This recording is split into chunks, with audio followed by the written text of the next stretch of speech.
Bonjour tout le monde, je m'appelle Maxime Bérel et je vais vous présenter aujourd'hui mon projet de fin d'études qui s'intitule Développement de prestations de simulation de gyration en 3 dimensions.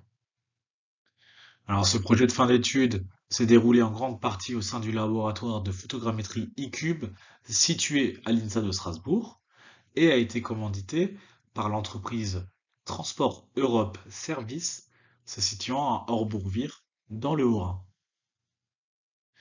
Alors, Transport Europe Service est une entreprise effectuant des prestations pour les plus grandes sociétés de transport exceptionnel d'Europe.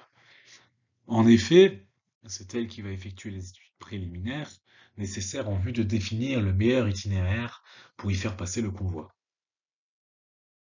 De même, elle effectuera des démarches auprès des autorités permettant d'obtenir les autorisations de circulation en France ainsi que dans toute l'Europe.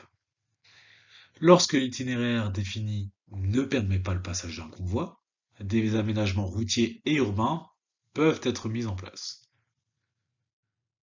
De plus, selon la catégorie et les caractéristiques du convoi, des voitures pilotes ou des guideurs moto sont imposés aux transporteurs.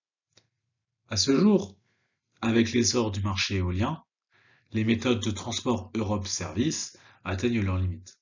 En effet, les pales d'éoliennes ne faisant que s'agrandir, elles deviennent de plus en plus contraignantes.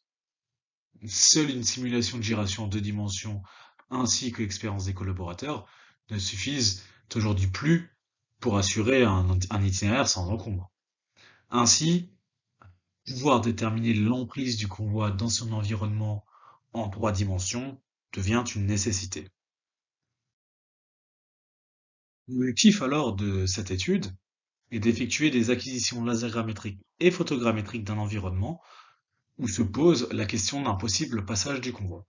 Suite à cela, sera effectuée une modélisation en 3 dimensions de ce dernier, permettant d'effectuer une gyration la plus réaliste possible.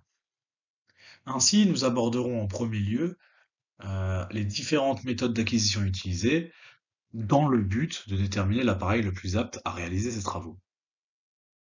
Ensuite, nous nous occuperons de la partie traitement de nos précédentes acquisitions, avec pour but de définir le logiciel le plus propice pour l'entreprise. Ainsi, pour finir, nous aborderons les différentes méthodes existantes afin d'aboutir à une simulation de gyration 3 dimensions.